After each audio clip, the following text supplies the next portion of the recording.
I know, because it's hard. The January 9th, 2024 regular meeting of the St. Joseph County Council is now called to order. Please stand for the invocation, which will be given by Councilman Fig, followed by the Pledge of Allegiance.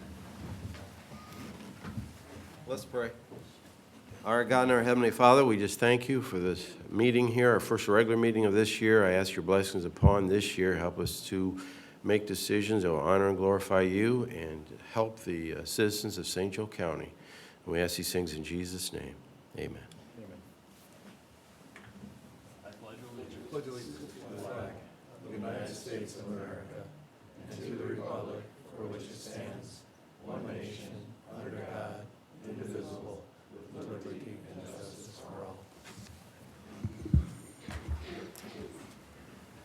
Thank you, Councilman Fig. Next up is petitions, communications, and miscellaneous matters. May I have a motion on the December minutes, please? Move for approval. Second. We have a motion and a second to approve the minutes. Any further discussion? Hearing none, all in favor of accepting the minutes, please say aye. Aye. Opposed? The ayes have it. The December minutes are approved.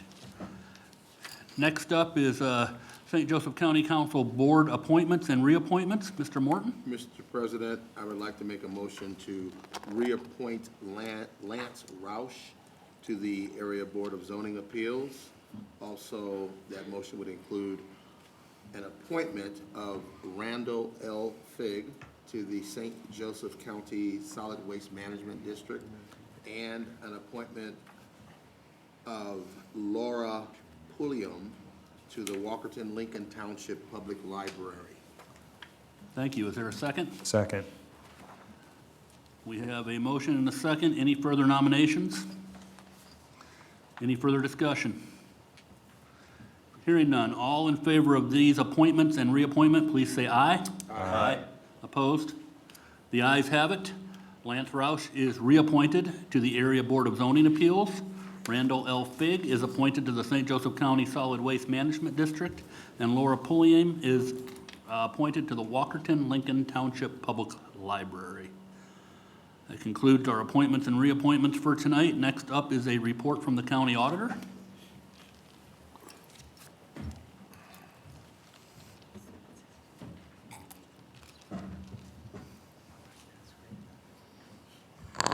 John Murphy, St. Joseph County Auditor with offices on the second floor. What we have tonight is the annual report of outstanding purchase orders and encumbrances at the end of the year. Total purchase orders were $28,943,790. The reason this is important is these are for carry forward projects that are ongoing. They carry the purchase order forward plus also the budget forward, so that's why they're very important. At this time, at the end of last year, it was $21,362,613. It has increased primarily due to increased purchase orders in the American Rescue Plan Fund, which are $11,209,545, and also some of the street funds, which you would expect to have purchase orders like that for paving and engineering projects. The local roads and street funds has a encumbrances of $3.9 million. So all in all, I've noted on the report, and if we have extra copies if you want to look at it, some of the significant purchase order amounts, but I won't go into all of that. But I think we're in good order. I'm not sure if Bree Roberts is here, but her department does the procurement department does a really good job of managing the purchase orders. Happy to answer any questions. Any questions from the council for the auditor? Mr. Catandrite? Auditor Murphy, are we able to invest any of that money with any kind of, or not, because it's encumbered? We can still invest it, right? Because it's encumbered, but that's really just in the financial system that encumbers it. The cash, underlying cash is still there, so it's invested. All of it's invested. Thank you. Any further questions? Thank you, Auditor Murphy. Let the record show that the council has accepted the auditor's purchase order report for calendar year 2023. Any report from county commissioners? I don't see any out there. Report from any council special committee? Hearing none, first readings. Mr. Murphy, will you please read our first bill?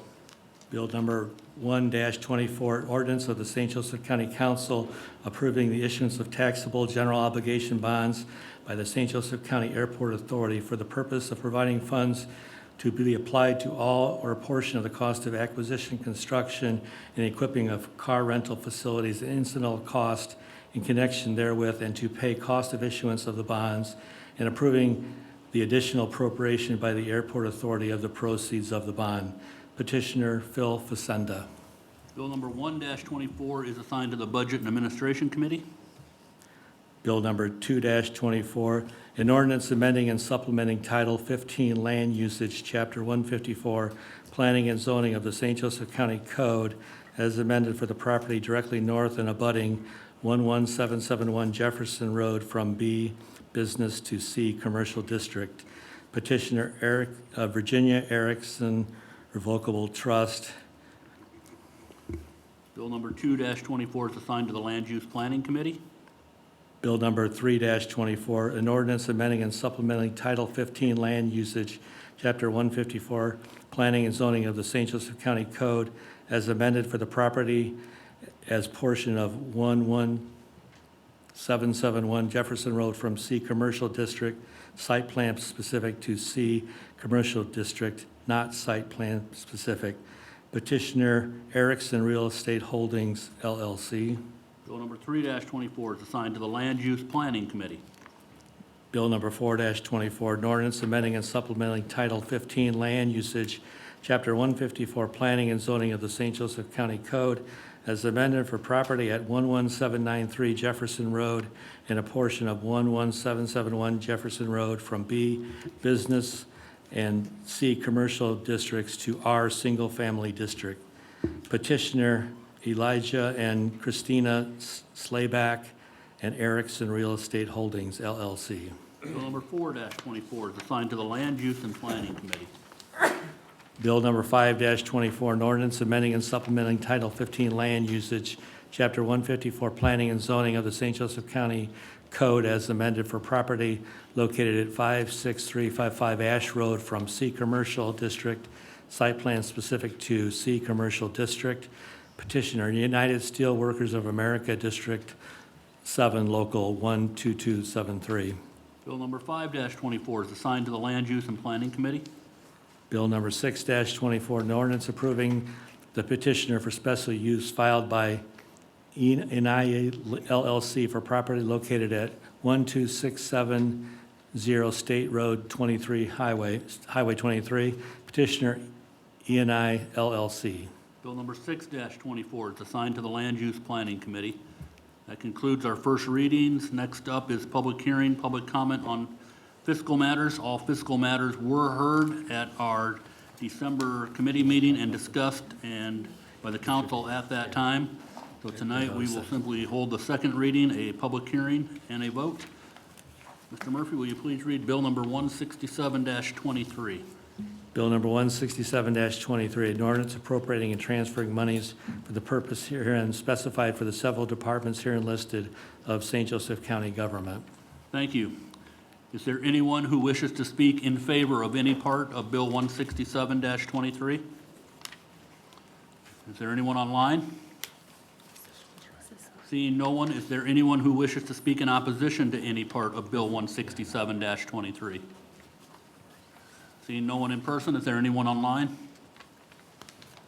The public hearing on Bill number 167-23 is now closed. May I have a motion, please? Move for approval. Second. A motion to approve was made by Councilwoman Hess. It was seconded by Councilman Morton. Any further council discussion on this bill? Seeing none, clerk, will you please take the roll? Mr. Thomas? Yes. Mrs. Drake? Yes. Mr. Schetzel? Yes. Mr. Morton? Yes. Mr. Fig? Yes. Ms. Hess? Yes.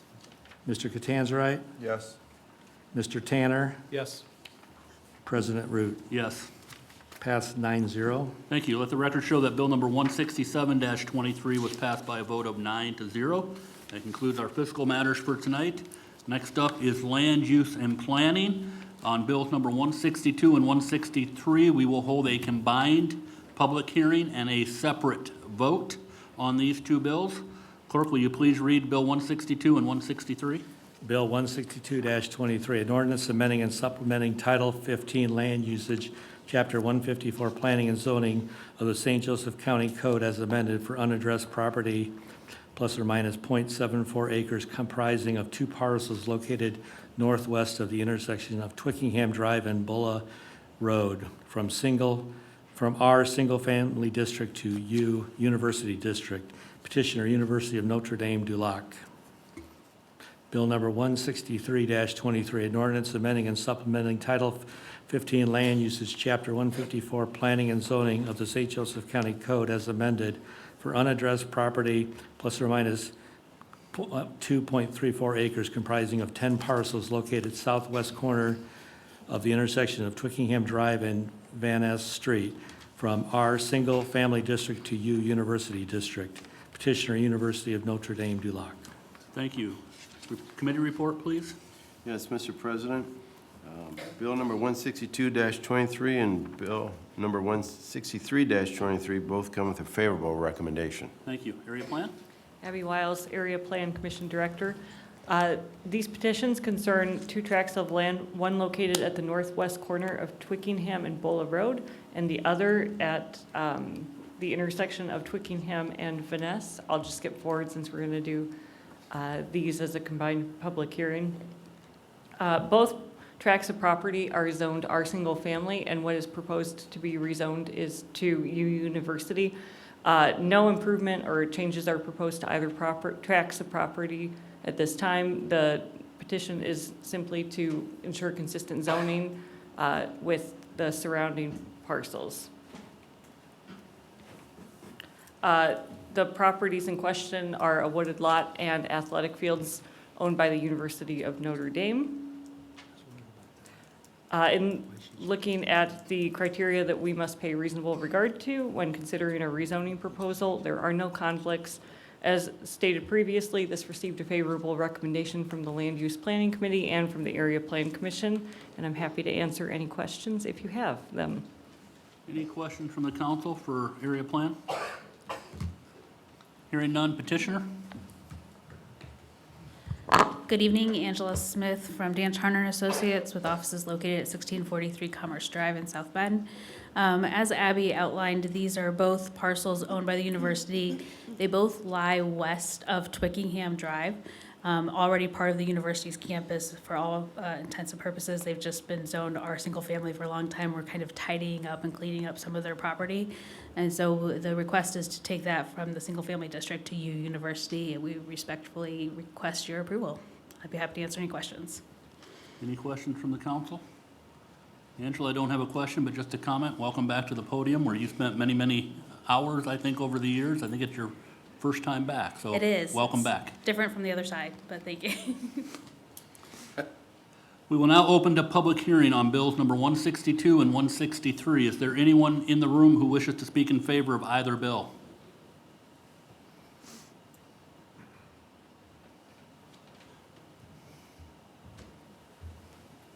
Is there anyone online who wishes to speak in favor of either bill? Is there anyone in the room who wishes to speak in opposition? Seeing no one, is there anyone online?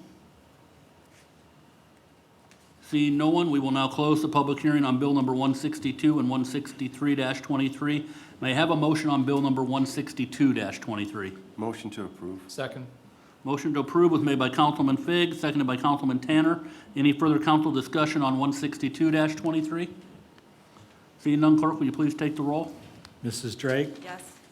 Mr. Schetzel, Yes. Mr. Morton, Yes. Mr. Fig, Yes. Ms. Hess, Yes. Mr. Catanzarite, Yes. Mr. Tanner, Yes. Mr. Thomas, Yes. President Root, Yes. passes 9-0. Thank you. Let the record show that bill number 162-23 was passed by a vote of 9-0. May I have a motion on bill number 163-23? Motion to approve. Second. Motion to approve was made by Councilman Tanner, seconded by Councilwoman Hess. Any further council discussion on this bill? Seeing none, clerk, will you please take the roll? Mr. Schetzel, Yes. Mr. Morton, Yes. Mr. Fig, Yes. Ms. Hess, Yes. Mr. Catanzarite, Yes. Mr. Tanner, Yes. Mr. Thomas, Yes. Mrs. Drake, Yes. President Root. Yes. Passes 9-0. Thank you. Let the record show that bill number 163-23 was passed by a vote of 9-0. Our next bill is bill number 165-23. Bill number 165-23, an ordinance to vacate a public way or public place located wholly within the unincorporated portions of St. Joseph County, public way or public place. Petitioner Harold T. Coleman. Committee report, please. Yes, Mr. President, Bill number 165-23 comes to the full council with a favorable recommendation. Thank you. Area plan? Good evening, this is Carl Brown Grimm, Area Plan Commission staff. So this petition is hopefully before you for the last time tonight. This alley is located east of Lexington Avenue and west of Meadowview. It was amended following comments received at the September public hearing. To staff's knowledge, stopping the north-south portion of the vacation right at the petitioner's northern property line satisfies both the neighbor's concerns and the petitioner's desire for the vacation. Staff finds this does meet the 4 specific state law criteria, and we do recommend approval. And I would be happy to answer any questions if you might Any have them. questions from the council for area plan? Hearing none, petitioner? Please state your name and address for the record. You have 5 minutes to address the council. Harold Coleman, 55472 Lexington Avenue, South Bend. These alleys that border my property faded away a long time ago. Your vote in favor of this bill will update the records to reflect that and create greater value for St. Joseph County. Thank you for your time. Thank you. Any questions from the council for the petitioner? Hearing none, we'll move to public hearing on bill number 165-23. Is there anybody in the room who wishes to speak in favor? Is there anyone online who wishes to speak in favor? Seeing no one, is there anyone in the room who wishes to speak in opposition? Anyone online? Seeing no one, the public hearing on bill number 165-23 is now closed. May I have a motion, please? Move for approval. Second. Motion to approve was made by Councilwoman Hess, seconded by Councilman Tanner. Any further council discussion on this bill? Seeing none, clerk, will you please take the roll? Mr. Morton? Yes. Mr. Fig? Yes. Ms. Hess? Yes. Mr. Catanzarite? Yes. Mr. Tanner? Yes. Mr. Thomas? Yes. Mrs. Drake? Yes. Mr. Schetzel? Yes. President Root. Yes. Passes 9-0. Thank you. Let the record show that bill number 165-23 was passed by a vote of 9-0. Our next bill, please. Bill number 166-23, an ordinance approving the petition for special use filed by Lance and Victoria Roush for property being located at 62516 US 31 South, otherwise known as Lot B of the Shamrock Hills RV Park minor subdivision. Petitioner Lance and Victoria Roush. Committee report, please. Yes, Mr. President, Bill number 166-23 comes to the full council with a favorable recommendation. Thank you. Area plan? This is Carl Brown Grimm, Area Plan Commission staff again. This subject property is located at 62516 US 31 South, nestled between Old State Road 931 and the new US 31 highway. The petitioners are seeking approval for a special use to allow for a seasonal RV campground at this location. This is the site looking east from the main entrance. They're proposing to improve this drive and add parking stalls for potential RVs. The drive ends in a loop on the southeastern portion of the property, as you can see here. Here's the lot abutting to the north. This is a residential use that is also owned and I believe lived in by the petitioner.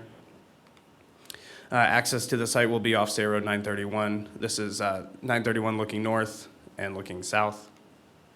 Here's the site plan provided by the petitioner. Again, they're seeking a seasonal campground use, primarily aimed for RV traffic, and showing approximately 30 parking stalls. The campground will meet all Indiana Department of Health and Department of Environmental Management requirements for sanitation and water service. Looking at our state law criteria, staff finds there will be no impact on the public health, safety, or welfare. As I mentioned, the campground is going to follow all state requirements for water and sanitation, and it'll be screened by natural type 1 landscaping found on the abutting lot lines. Also, it will be consistent with the agricultural district. Most of the campground uses in the county existing today are found in the agricultural district. The use is analogous to other permitted uses in this district, such as a private passive park. And finally, the use is not incompatible with the recommendations of the comprehensive plan. The 2002 comprehensive plan land use map designated the area directly north of this as a commercial reserve area.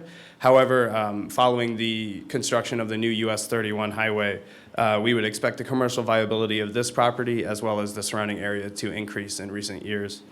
In addition to the recommendation from the committee, this does come to you with a unanimous favorable recommendation from the Area Plan Commission, and I would be happy to answer any questions you might have. Any questions from the council? Seeing none, petitioner? Please state your name and address for the record. Good evening. My name is Brian McMorrow with V3 Companies in South Bend. I'm here on behalf of Lance and Victoria Roush. Lance is with us by Zoom if there's any questions that I can't answer, but he retained our firm to provide surveying and civil engineering services last year. The plan that you see here, we developed to provide RV stalls for about 30 RVs and some primitive camping on some of the undisturbed portions of the property. I think the prior slide showing the lot lines that back in the late 90s, this particular property, before there was a highway, was part of a much larger tract of land. But with the construction and operation of US Highway 31, the nature of the area changed really forever. So we're asking favorable action on this so that we can finalize our plans and make those petitions to the state, as Carl indicated. Thank you. Any questions from the council for the petitioner? Seeing none, we'll open the public hearing on bill number 166-23. Is there anyone who wishes to speak in favor of this bill? Is there anyone online who wishes to speak in favor? Seeing no one, is there anyone in the room who wishes to speak in opposition? Likewise, is there anyone online who wishes to speak in opposition? Seeing no one, the public hearing on bill number 166-23 is now closed. May I have a motion, please? Motion to approve? Second. A motion to approve was made by Councilman Figg, seconded by Councilman Thomas. Any further council discussion? Clerk, will you please take the roll? Mr. Fegg? Yes. Ms. Hess? Yes. Mr. Catanzarite? Yes. Mr. Tanner? Yes. Mr. Thomas? Yes. Mrs. Drake? Yes. Mr. Schetzel? Yes. Mr. Morton? Yes. President Root? Yes. Passes 9-0. Thank you. Let the record show that bill number 166-23 was passed by a vote of 9-0. That concludes our land use planning. Next up is unfinished business. And we just wanted to confirm with area plan that the bill that formerly was the Kurt concrete has been pulled. We wanted to put that into the record. Is that correct, Abby? Yes, sorry. Just confirming the date received. On January 4th, I believe, the request to withdraw was sent to Jen Prey-Watt. Thank you. That concludes unfinished business. Next up is new business. All council members should have received Mr. O'Brien's legal invoices for the month of December. Is there any council question or discussion for Mr. O'Brien on his invoices? Seeing none, may I have a motion to accept the December legal invoice? Motion to approve or to accept? Motion to accept was made by Councilman Figg. It was seconded by Councilwoman Drake. Any further discussion on the motion? Hearing none, all in favor of accepting Mr. O'Brien's legal invoices for December, please say aye. Aye. Opposed? The ayes have it. The invoice is accepted. Next up is an approval of an engagement memo letter from Mr. O'Brien. Mr. O'Brien, would you take a minute and explain to the council and the public what this is? Sure. So this is memorializing the specific tasks that I do in my role as council attorney. I've been unable to locate prior engagement agreements or engagement letters for this role. I believe it is good practice to have memorialized in writing rather than just responding, well, this is how it's always been done. So I prepared a draft, which I shared with the council at the December committee meetings, and I modeled it after an engagement letter that's used by the attorney for the Marshall County Council.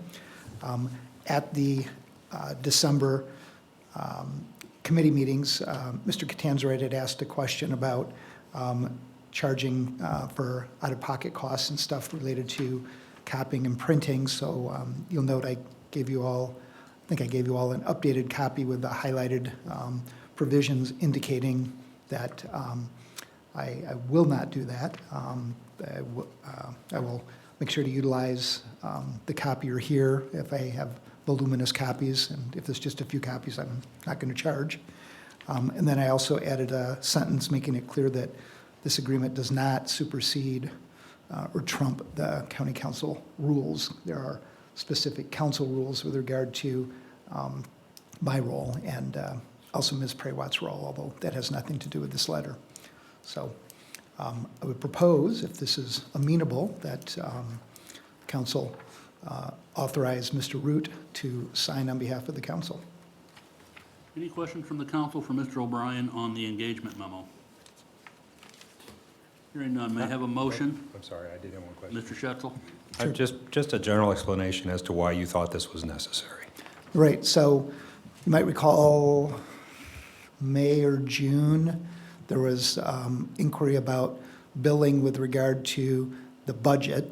And at that time, there was a question, I think, with the health department attorney billing for extra time beyond his primary role.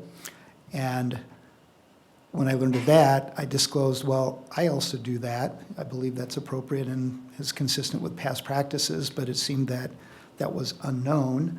And Mr. Catanzarite pointed that out as well. So wanted to have this memorialized. So, I mean, fast forward down the road, I think this is best practice for whoever the council attorney is, and would have been beneficial had this been done in the past, and there would be something to point back to and say, oh, well, look, of course, this is how it's done. So it's, rather than just saying, well, that's policy, or this is how it's always done, you can actually point to something memorialized. Thank you. Any further questions from the council? Is there another, I guess it would be a descriptive adjective that you could utilize as opposed to memorialized? May I have a motion on the engagement memo? Motion to pass. Second. Motion to pass was made by Councilwoman Drake. It was seconded by Councilman Morton. Any further council discussion on the motion? Hearing none, all in favor of accepting it, please say aye. Aye. Opposed? The ayes have it. The approval of the engagement memo letter is approved. That concludes our new business for tonight. Next up is old business. Clerk, why don't you go ahead and just remind us of what the bill is? Bill number 1. Sorry about that. Bill number 154-23, an ordinance to vacate a public way or public place located wholly within the unincorporated portion of St. Joseph County, public way or public place. Petitioner James W. Rogers. Area plan? Good evening. This is Carl Brown Grimm, Area Plan Commission staff. Again, this is a vacation petition that you have seen previously. The petitioner is here with us tonight. The alley is located in Jewel Woods, west of Scott Street, and it did need to be amended from the original request due to the presence of FEMA buyout properties abutting to the north. But this action does not change the amount of alley the petitioner was originally asking for. At the December public hearing, staff became aware of some concerns that some of the abutting neighbors had from this action. We were able to make contact with most, if not all of them, and they had no further concerns after we talked to them. Staff does find that this meets the 4 specific state law criteria, and we do recommend approval. Thank you. Do we need to make an amendment tonight? Or it's already been amended? It's already been amended, and that's what's in front of you, sorry. Thank you. Any questions from the council for area plan? Petitioner, please state your name and address for the record. My name is James W. Rogers, 60071 Scott Street, South Bend. And just tell us real briefly what you want to do here. Since the flood of 2016, all the property behind has been flood zone, or on Jackson Road. So there's no building that goes on, there's nothing that can go behind through that alleyway. There's no reason to anybody go through there. So, and I've been taking care of it since all this happened. So, and I've been there 32 years, so I just want to put it in my property. Thank you. Any questions from the council for the petitioner? Hearing none, we'll open the public hearing on this bill. Is there anyone who wishes to speak in favor of Bill 154? Seeing no one, is there anyone online? Is there anyone who wishes to speak in opposition? Seeing no one, is there anyone online? Public hearing on bill number 154-23 is now closed. May I have a motion, please? Motion to approve. Second. Motion to approve was made by Councilman Fig, seconded by Councilman Shetzel. Any further council discussion? Clerk, will you please take the roll? Ms. Hess? Yes. Mr. Catanzarite? Yes. Mr. Tanner? Yes. Mr. Thomas? Yes. Mrs. Drake? Yes. Mr. Shetzel? Yes.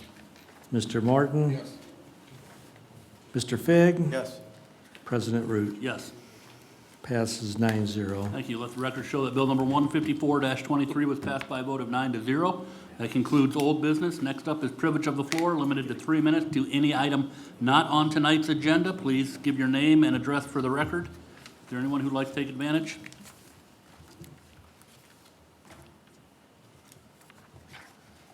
My name is Thomas M. Rowe, 26160 Lake Lane, South Bend, Indiana, 46619. I happened to come to the county council office yesterday because I was going to my veterans court still that day that I'm a mentor for. At that point in time, I wanted to get what the agenda would be for tonight's meeting. I found that out, and then the secretary was ever so gracious to hand me a copy of basically 11th of July, 2023, at which time the county council, signed by the president, Mark Root, had a resolution to amend the council rules. And so the amendment did occur. As you may or may not recall, probably 6 or 7 months ago, I brought the rules and regulations to this meeting, stating that it was approximately, I imagine at that point in time, 27 years old, 26, give or take. I don't have that with me today. However, when I got done speaking in regard to that, I believe the attorney or somebody else said, maybe we need to look into that. What about the Zoom rules? I found out that there was, and it got passed, clarifying everything. However, being a constituent, I never was advised of anything. Okay, I think it would be polite or just a courtesy that if a person is presenting this, they get some feedback as to what their concern was. Just as simple as that. Maybe I'm not entitled to it, but I brought it up, and as a result, that resolution passed because of that. So that's one concern I have. Another concern that I had, and I wasn't, I believe, at the last meeting, was Councilman Catanzarite, okay, requested that he be able to respond specifically to a constituent's concern, if you recall that. He addressed it. I don't have any issue with that. My concern is, what are the criteria that are present that a council member can respond to a specific statement from a constituent and then he requests permission? Is that anywhere, or how does that come about that that permission is granted? It's just my own legitimate question. If I'm looking at transparency, nothing about the response, it's just, how does this occur? Maybe it needs to be looked at, okay? That's primarily my concerns that I came about, because I'm a big proponent for transparency. The last thing, a commissioner's report, nothing was permitted today. I'm getting close to it, I promise you, okay? The last thing is, with commissioners' reports, has there been any updates as to the status of Portage Manor? I'm not aware of it. Maybe there have been. I can't make it to every meeting. That's it, but I would like some type of response. Sir, if I could, at least your one concern. Now, this is just my understanding, doesn't make it correct, but my understanding as far as if any council member wants to respond or wishes to respond to any member of the public, he or she has that right to do that. I believe that it's customary, if you will, just as a common courtesy for each council person to say, Mr. President, and that's just part of what we do. But to answer your question, permission is not needed for any council person to respond to anyone in the public. It's nice to know, okay? That's just like I like to have clarity, okay? So that's the way it is, and that's okay. But you can understand what my concern would be when I'm seeing there's no responses, and yet all of a sudden there is a response. Right. Okay, thank you. I just wish more people were as concerned as you, sir. And I mean, I'm not being facetious. Thank you. Well, it's all about transparency. Thank you very much. Couldn't agree more. I will say it is public comment. It is not public debate or public questioning or anything like that. And so I tend to keep a little tighter lid maybe than past presidents on discussions during privilege of the floor. If you watch the commissioners, they don't allow a lot of interaction, and that has kind of been my practice as well. If a council member feels a duty, they need to contact the constituent afterwards and get in touch with them. Thank you. Is there anybody online who wishes to speak during privilege of the floor? Seeing no one, privilege of the floor is now closed. May I have a motion to adjourn? Mr. President, Yeah, Mr. Costanzo? I should have probably done this under new business, but maybe privilege of the floor. Yeah. Just wanted to make a comment. Can I have your permission to do that? Just want to commend John Murphy and his office on handling the over 55 tax credit. Talked to Abby on Friday. They had 350 applications they had received. As of yesterday, they had received 700. This morning, they had 900. I don't know where they're at now, but just want to commend his office on stepping up. They're doing a great job. They're holding that session on Thursday at the library where they're going to actually help people sign up. So I don't know if the media is still here. I see Mr. Ditz is still here, but it's good information that at the St. Joe County Library on Thursday, they'll have a sign-up session for people who may have trouble navigating how to do it online or may not have access to a computer at home. But the library and the auditor's office are both providing laptops to residents so they can sign up for the over 55 tax credit if they'd like to, or any other tax credit they might be eligible to sign up for. But they've done a great job. Just want to commend them on that. Mr. Root, Mrs. Drake? Can I speak for my public comment too? Yep. I also want to commend you. We have worked together on 3 FAQs, and we have had tons and tons of people come through. And I did send out a press release today to make sure everybody knows that we have this next sign-up coming up. And I know we're almost at 1,000 people, so that's great. And I know one of our issues, and Brian Tanner brought up the point that he wanted to make sure that this was well communicated. And I think we really have worked very well to do that. I think people really know about it. So that's great to actually pass something that people can take advantage of and use and help them out. So, thank you. Thank you. Is there a motion to adjourn? So moved. Second, all in favor? Aye. Opposed? The ayes have it. We're adjourned.